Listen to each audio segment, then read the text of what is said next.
Cuando Dios hace promesa, no tardes en cumplirla, porque Él no se complace en los insensatos. Cumple lo que prometes. Hablamos muchas veces de ser gente de reino, ser gente de pacto, ser gente de promesa, ser un pueblo obediente a Dios. Pero las pruebas, los frutos, nos damos cuenta que no hay obediencia. Porque si tuviésemos obediencia, estuviésemos todos en la casa de Dios. Si tuviésemos obediencia, estuviéramos haciendo lo que Dios nos manda hacer. El problema está cuando nosotros, como hombres, como seres humanos, rompemos el pacto. Dice la palabra del Señor que Él no es hombre para que se arrepienta, ni hijo de hombre para que... No puede mentir Dios. Así que cuando Él se compromete o hace pacto, Él se mantiene, lo cumple hasta el último momento. Pero no es Él el que rompe los pactos, y las consecuencias que nosotros vamos a sufrir el día de mañana no es porque Él lo quiere, sino porque nosotros mismos lo buscamos. Dice la Biblia que Ana era una mujer estéril, no podía tener hijos. Y ella dice que todo el tiempo iba al templo a orar. No solamente orar, dice que ahí ella lloraba y botaba y expresaba toda su angustia, todo su dolor. Porque como mujer, hermano, el don más bello que Dios le ha dado a la mujer es poder ser madre, ser mujer de generaciones. Y esta mujer se le había, amado hermano, presentado el problema de que ya era anciana y no podía tener hijos. Pero dice las Escrituras que ella hizo un pacto con Dios. Cuán importante, iglesia, son los pactos que nosotros hagamos con el Señor. Así que en 1 Samuel 1, de 20 en adelante, habla la historia de Ana, donde dice que ella le hace un pacto a Dios y dice: Señor, si tú me bendijeres con un hijo, yo te prometo que te lo entregaré, te lo voy a dar a ti.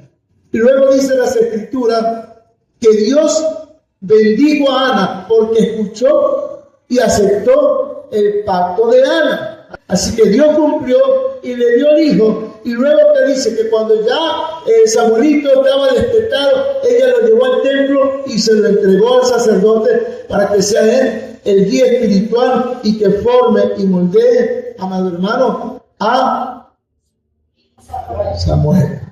Cuando hace pacto, Dios lo cumple.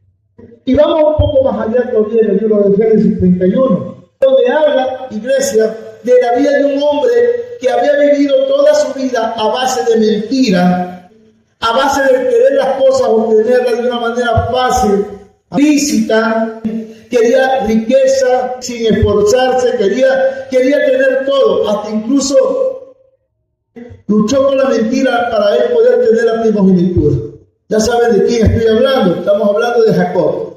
Toda su vida fue así, mentira. Toda su vida, amado hermano, fue un fraude. Fue descendiendo cada día más y más, hasta llegar a un punto donde él se da cuenta que la vida que él tenía no lo llevaba para ningún rumbo. Se estaba consumiendo su vida, su juventud, su futuro, no había en él. Pero dice la palabra del Señor que Jacob hace un pacto con Dios. Jacob hace un pacto con Dios y dice: mira, Señor, si tú me bendices, si tú me cambias, tú me transformas y haces de mí otra persona, Señor, yo te prometo de aquí en adelante que de todo lo que tú me dieres, que le digo a Jacob, el diezmo te daré. No se lo dijo para ese momento, sino se lo dijo para toda su vida. ¿Se acuerdan? Cuando Jacob comenzó a pelear con el ángel, ¿y qué le dijo? No te soltaré hasta cuando tú no me bendigas. Pero en realidad, ¿qué es lo que estaba peleando Jacob? Jacob estaba peleando la bendición, pero también, amado hermano, estaba peleando con Dios. ¿Para qué? Para que le quite todo lo que había estado embargando su vida durante mucho tiempo. La mentira, el celo, el afán. Él peleaba con todo eso, él humanamente no podía, porque él intentaba cambiar, y la historia lo dice, que quiso cambiar un tiempo, pero nunca pudo cambiar. Entonces esa lucha que tuvo con el ángel era ¿para qué? Para que le quitara todas esas cosas que estaban dentro de él, que no lo llevaba a ser un hombre de bien, que no lo llevaba a ser un hombre de altar, que llevaba a ser un hombre, iglesia, para ser bendecido. Pero hizo la palabra, dice Dios, que hizo un pacto. ¿Con quién? Con Dios. Y todo lo que tú me dieras, Señor, separaré, ¿qué cosa? El diezmo de ti. ¿Y qué dice el libro de Génesis 31, 13? Dice la palabra del Señor. Y Dios, dice, y Dios se acordó del pacto que hizo Jacob con él. Levántate, le dice el Señor ahora, y sal de esta tierra y vuélvete a la tierra de tu nacimiento. Pero dice Jacob, pero volver allá, ¿a dónde? Si no, allá no tengo nada. Todo lo perdí porque todo lo había conseguido a base de la mentira, a base del fraude. Pero Dios le dice, vuélvete allá, porque yo he hecho un pacto contigo. Y cuando un hombre, una mujer de Dios hace un pacto con él, amado hermano, la vida de ese hombre y de esa mujer va a cambiar completamente. Pero el romper el pacto, mire, parece mentira, pero la iglesia a montón rompe los pactos con Dios. Se congregan cuando quieren, vienen cuando quieren, oran cuando quieren, ayunan cuando quieren, ofrendan cuando quieren, diezman cuando quieren, pero no se están dando cuenta que en medio de todo eso estamos rompiendo un pacto con Dios, estamos rompiendo una promesa, porque al aceptarlo al Señor como Dios y Salvador, significa que nos sometemos a Él. Y si nosotros queremos ser bendecidos, ¿qué vamos a hacer?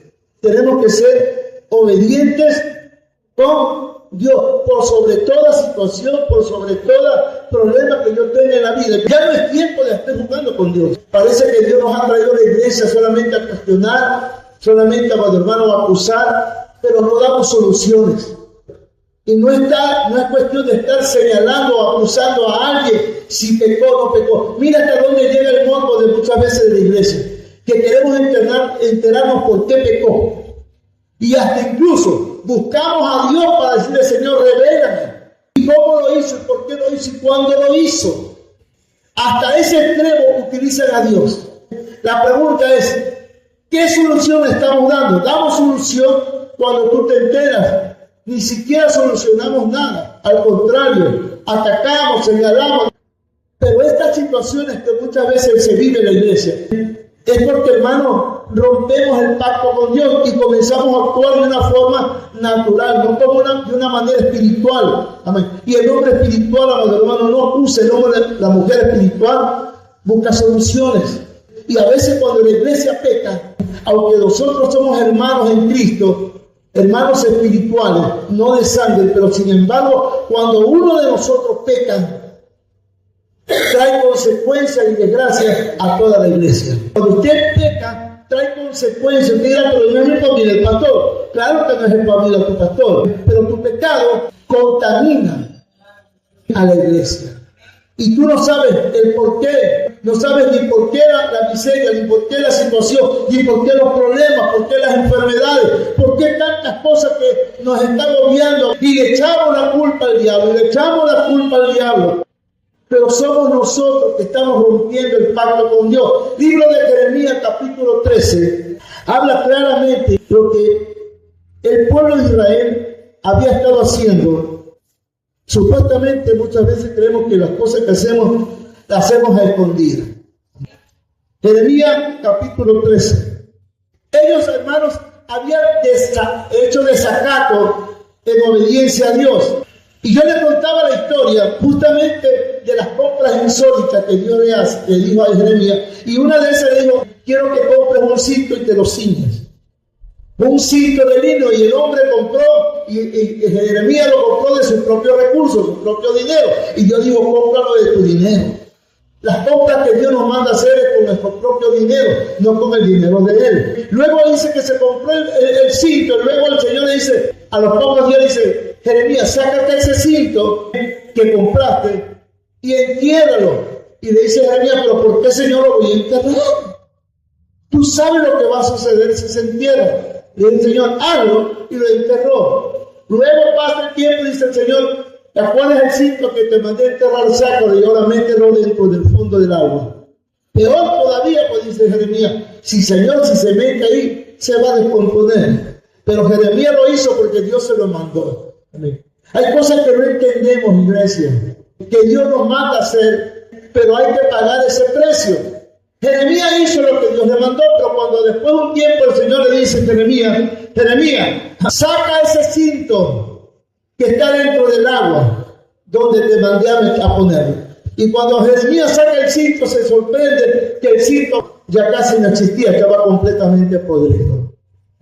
Pero ¿qué es lo que Dios quería decirle a Jeremías? ¿Y qué es lo que Dios quería hablarle al pueblo? Que así como ese cinto, amado hermano, que estaba en buenas condiciones, así como ese cinto, hermano, estaba nuevo, así también el Señor puede descomponer y puede podrir las cosas que Él da, las cosas que Dios te puede entregar, dándote aflicciones. La salud te la va a quebrantar. Si tienes riqueza, te va a llevar a la pobreza. Si no tienes necesidad, pues te va a llevar a la necesidad. Si tienes salud, te va a llevar a la enfermedad, porque somos gente que no aplicamos el pacto con Dios y nos burlamos constantemente con el Señor. Entonces Dios le dice, así ha dicho Jehová, así haré podrir la soberbia de Judá y la mucha soberbia de Jerusalén. Este pueblo malo que no quiere oír mis palabras, que anda en las imaginaciones de su corazón y que van en pos de dioses ajenos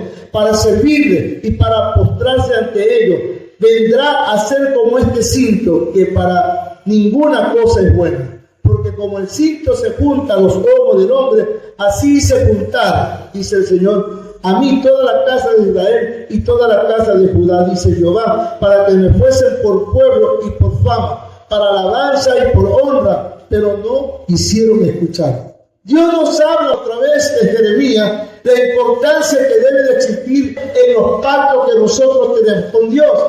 Pero solamente buscamos a Dios cuando vienen las calamidades, vienen las necesidades. Y ahí creemos que Dios nos va a escuchar, pero Dios no escucha. Dios no nos puede escuchar cuando estamos en una vida de desobediencia. Estamos rompiendo el pacto de Dios cada vez y cuando. Las veces que nos da, como dice por ahí, la gana, recurrimos a Dios. Cuando nos da la gana, alabamos a Dios. Cuando nos da la gana, le servimos a Dios. Y creemos, hermanos, que ya con eso todo anda bien. En 2 de Samuel hay una historia acerca de una situación que se vivió justamente por romper el pacto de Dios. Dice así: David había entrado a reinar a Israel. Estaba recién gobernando el pueblo de Israel. Pero dice la palabra que cuando él comienza a reinar, se presenta una situación bastante rara. Y es que justamente, iglesia, cuando él empieza a gobernar, Israel comienza a vivir un tiempo de hambruna, un tiempo de necesidad, un tiempo de angustia. Y David no entendía ni se explicaba el por qué estaban pasando por ello. Y mire, dice la Escritura que David no consulta a Dios y esperó que pasaran 3 años de hambre. La gente ya estaba corriendo, estaba padeciendo. Y él, como rey, no daba ninguna solución. Hay gente que no sabe dar solución a las cosas. Pero ¿qué sucede? Que David ni siquiera se daba por enterado de lo que estaba sucediendo. No consulta a Dios, ni el primero ni el segundo, pero al tercer año, dice la palabra que va a hablar con Dios. Dice: Jehová, mira, estamos viviendo un tiempo de hambre, de angustia, de necesidad, de gran necesidad. El pueblo se me está muriendo. ¿Qué es lo que está sucediendo? ¿Por qué está pasando todo esto? Y Dios le dice: mira, David, el problema no es contigo. El problema es que Saúl rompió el pacto que un día hizo con los gabaonitas. Amén. Para hacerle rápido la historia, los gabaonitas era un pueblo, entró con astucia. Ellos querían tomar posesión de Israel. Pero como vieron que Israel era un pueblo poderoso, entonces optaron por usar la artimaña de la mentira para ellos no morir y que no los maten. Entonces se sometieron a la autoridad de Israel. En ese entonces era Saúl. Y dijeron: mire, nosotros les vamos a servir. Vamos a hacer todo lo que ustedes quieran, pero no nos destruyan, no nos maten. Déjenos vivir con ustedes. Y Saúl hace un pacto de perdonarle la vida y que los gabaonitas también entren a Israel a convivir con ellos. Pero como todos sabemos, así como algunos tienen el espíritu de Saúl, gente que hace promesas y que no las cumple, gente que hace pacto pero luego se arrepiente o se olvidan del pacto que hizo con Dios. Saúl quiso matar a los gabonitas. Saúl se llenó de ira y quiso destruir a los gabonitas. Y eso había ocurrido 3 años atrás. Pero en el reinado de David aparece esta situación, este fenómeno. Y cuando David pregunta a Dios, dice, el problema no es contigo, David. Esto viene hace mucho tiempo atrás, del pacto que hizo Saúl, que no lo cumplió. Porque les permitió vivir en Israel, pero luego los quiso destruir, matar, desaparecer. No era un hombre de promesa. Este Saúl era un hombre que era muy inclinado a la maldad, era malvado, encima era un hombre celoso, envidioso, no resistía a los demás, no le gustaba convivir en paz con nadie. Y tras que había dado un pacto con ellos, de dejarlos convivir con ellos dentro de Israel, sin embargo luego Saúl quiso eliminarlo. Cuando entra a gobernar David, aparece la situación de que están muriéndose de hambre, está faltando alimento y no sabían qué hacer. Entonces dice que al 3er año David estaba hablando con el Señor y él le pregunta el porqué de la sequía, el porqué de tanta falta, el porqué esta ruina. Y Dios le responde y le dice, David, el problema de la sequía no es por causa tuya, sino por causa de Saúl. Porque Saúl rompió el pacto. Si ven, hermanos, Saúl rompe el pacto y las consecuencias, ¿a quiénes le pueden presentar? A todo Israel. Ahora, mire la prontitud de David. Cuando David escucha lo que Jehová le dice, que no era culpa de él, sino de Saúl, entonces el hombre dice que corre y va donde los gabaonitas y le dice, ¿en qué puedo yo ayudarte? ¿Cómo puedo yo a ustedes bendecirlos? ¿Qué puedo hacer por ustedes? Entonces los gabaonitas dicen que le dijeron, mira David, el problema no es contigo, el problema se inició con Saúl, que nos quiso matar, aunque él hizo un pacto con nosotros. Y él rompió el pacto. Cuando se rompe el pacto, hay problemas. No sé cuántos tengan problemas en su vida, porque muchas veces son consecuencias, hermanos, de romper el pacto. ¿Y sabe qué? El romper el pacto dañó prácticamente el futuro del pueblo de Israel. ¿Y ahora qué pasa? ¿Qué está sucediendo hoy en día? ¿Cuál fue el primer error de David? No consultar a Dios en ese momento. ¿Cuánto consultamos a Dios en el momento que es de consultar a Dios?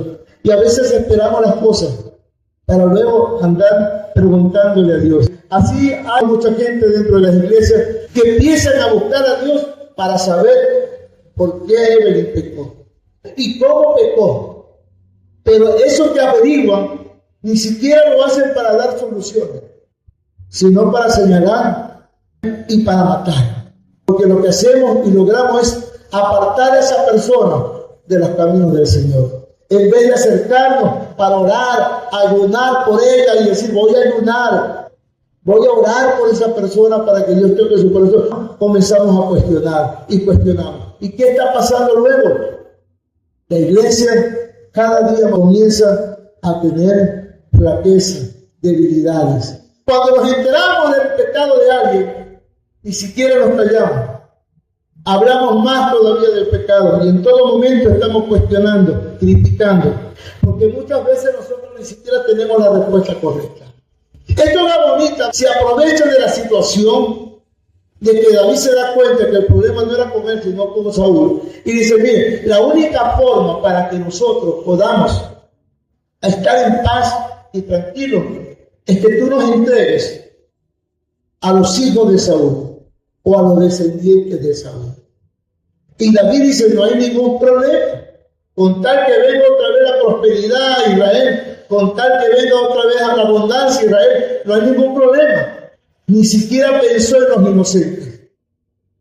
Si ves cuando cuestionamos, nosotros cuestionamos a la gente, pero ni siquiera nos damos cuenta del daño que le estamos dando a la iglesia.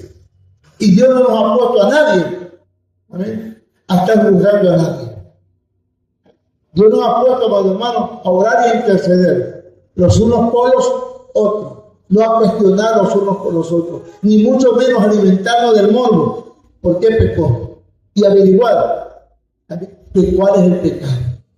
Y David, amado hermano, le dijo: está bien, acepto, yo te entrego a esas 7 personas que ustedes quieren. ¿Y para qué lo quieren? ¿Sé qué? Esos 7 hijos de Saúl, o descendientes de Saúl, los vamos a ahorcar en el centro de la ciudad de Israel. Y que quede esto como muestra del pacto que un día hizo Saúl con nosotros y que él rompió. Ahí aparece en escena la vida de una mujer llamada Rispa. Esta mujer Rispa era una mujer como las mujeres de esta iglesia, tranquilitas, pasivas, y así hay muchas mujeres en la iglesia. Usted la ve pasivas, tranquilitas, silenciosas, pero eso sí, cuando el diablo las toca, se vuelven una leona. Que cuando el diablo las toca, le dicen a esa mujer: te has metido conmigo, métete con otra, pero no conmigo. Y cuando se mete con esas mujeres, sacan las garras, sacan la ira, sacan la furia, sacan la candela. Y esas mujeres, cuando ven que el diablo se está metiendo con su familia, se ponen a orar, se ponen a ayunar, se ponen a hacer declaratorias. Y dice: con mi familia no te metes, con mis hijos no te metes, con mi esposo no te metes, peor te vas a meter conmigo. Y comienzan, amado hermano, esas mujeres a orar y a ayunar. ¿Y saben qué es lo que hace Satanás? Comienza a retroceder, porque saben que esas mujeres que él pensaban que eran calladitas, silenciosas, son candelas. No crea que porque están pasivas, no pueden hacer temblar al diablo. Entonces, iglesia, esta mujer de Rispa aparece en escena y David le dice: ¿sabe qué, Rispa? Tú fuiste la concubina de Saúl, y de esa relación que tuviste con él, tuviste 2 hijos. Primero quería el hombre que le dieran a Mefibosé, pero dijo David: no. ¿Por qué? ¿Por qué dijo que no? Porque David había hecho un pacto con Jonathan. Amén. Y él, con lo que estaba viendo, con lo que estaba viviendo, no podía hacer lo mismo que hizo Saúl. Entonces no le convenía. No, si yo le doy a Mefibosé, entonces estoy rompiendo un pacto y me va a venir a mí las consecuencias. Entonces dijo: no, Mefibosé no. Y va a donde Rispa, y como ya habían hecho pacto David de entregarle a la familia, sacaron a esos 2 jóvenes de los brazos de su madre Rispa y los entregaron a los gabaonitas. Luego van con Mical, donde esta mujer tuvo 5 hijos con un hombre, y le quita los hijos a Mical y se los entrega a los gabaonitas. Ya saben ustedes las consecuencias, la historia. Ellos hicieron lo que habían pactado con David. Cogieron a esos 7 hombres jóvenes y los colgaron en el centro de la ciudad. Pero Rispa no se quedó tranquila, porque en ese silencio, en esa pasividad de esa mujer, sacó a relucir el nombre de ella, Rispa. Y yo le decía: sí, hay mujeres que cuando el diablo se toca con la familia, le toca a los hijos, le toca a los nietos. Me dice: tú, diablo, no vas a poder conmigo. Hoy me voy a la casa de Dios a orar. Hoy me voy a la casa de Dios a ayunar. Hoy voy a someterme a un ayuno, pero tú no vas a ganar la batalla. Que los hijos murieron, pero no porque los hijos murieron, ella se quedó con los brazos cruzados. Dejó de defender la causa, la muerte de sus hijos. Aunque los había perdido, dice la palabra, que ella sacó un velo y lo colocó en una cima, y ahí se recostó. Dice que durante 6 meses, escuche bien, 6 meses Rispa estuvo cuidando los cuerpos de sus 2 hijos. No permitía que nada ni nadie le pudiesen dañar a esos hijos. Rispa tomó el cilicio de vino y lo colocó en la peña y se puso como guardia de sus hijos. Y comenzó ella a hacer decretos, aún en los cadáveres de sus hijos. Y le dijo: yo anulo todo decreto del diablo para mi casa, para mi familia, para los míos. Y eso es lo que nosotros tenemos que hacer, iglesia. Anular todo decreto del diablo que se haya levantado contra la iglesia, contra tu matrimonio. Porque el diablo siempre nos va a atacar en nuestras finanzas. El diablo, amado hermano, siempre nos va a atacar en el objetivo que tenemos para con Dios. Amén. Todos, hombres y mujeres de esta iglesia, tenemos que tener un espíritu como el de Rispa. Que no nos amedrante, que no nos achiquemos para las cosas que puedan estar causando problemas. Y es ahí cuando nosotros tenemos que decir: tú no vas a poder con mi familia. ¿A cuántos el diablo está atacando hoy en día? Y están pasando por enfermedades, por miseria, por necesidades, pero no están aquí. Están rompiendo el pacto. Y parece, hermano, hay gente también que aunque usted los vea, decía yo calladito, que cuando los tocan, explora lo que realmente son. Si sabe algo, el diablo muchas veces es avispado, pero también es tonto. Porque él piensa que todos somos iguales. Y no sabe que dentro de nosotros hay un espíritu de Rispa, que no nos vamos a dejar, que no vamos a permitir que destruyan nuestro hogar, nuestra familia, destruyan nuestros hijos. Y es ahí donde nosotros tenemos que aprender a anular todo pacto. ¿Cuántas veces hemos hecho pacto con Dios? ¿Cuántos han hecho pacto con Dios? ¿Y cuántos no lo han cumplido? Satanás le decía a Rispa: te voy a quitar a tus hijos. Pero dice la palabra que Rispa se vistió de cilicio. ¿Cuánta gente hoy en día que está bajo amenaza? Es ahí cuando asoma el espíritu de Rispa. Cuando estamos con amenaza, es ahí donde nosotros más oramos. Cuando estamos bajo amenaza es cuando más clamamos a Dios. Es cuando más venimos a la iglesia. Es cuando más leemos la palabra de Dios. Yo creo que siempre deberíamos estar bajo amenaza. Porque es la única forma para tener siempre en nuestra boca la palabra de nuestro Padre Celestial. Que esta mujer no dormía. Usted sabe lo que es estar despierto durante la mañana, la tarde y la noche. No se desenfocaba de esos cadáveres, hermano. Dice la Escritura que aparecían los buitres. ¿Qué otros animales hay? Buitres, aves de rapiña, para querer devorar a los cuerpos de los hijos de Rispa. Y sacudía sus manos para que no tocase los cadáveres y destruyese el cuerpo de esos jóvenes. ¿Tuvieron algo, una culpa esos jóvenes? No. La culpa de los padres la pagan nuestros hijos. Nuestra desobediencia la pagan nuestros hijos, la pagan nuestros nietos, la pagan nuestras generaciones. Por eso, no se metan a hacer promesas con Dios. Pero lamentablemente ustedes están dentro de un pacto. Estamos dentro de un pacto y ya no hay vuelta atrás, no podemos retroceder. Usted hizo promesa de ser fiel a Dios, de ser una persona diferente. Y Dios le dijo: como has hecho un pacto conmigo, entonces dice el Señor: te voy a ceder y te voy a dar un real sacerdocio. Pueblo santo adquirido por quién? Por Dios. Vamos a tener muchas luchas, vamos a tener muchas adversidades, pero ¿saben qué? El hogar, el matrimonio es como un equipo de fútbol. Y el equipo, cuando juega, ¿qué hace, hermanos? ¿Qué hacen cuando van a jugar? Antes de jugar, preparan estrategias. Dentro del matrimonio debe de ser como un equipo. Nosotros como padres siempre vamos a tener el mismo corazón con nuestros hijos.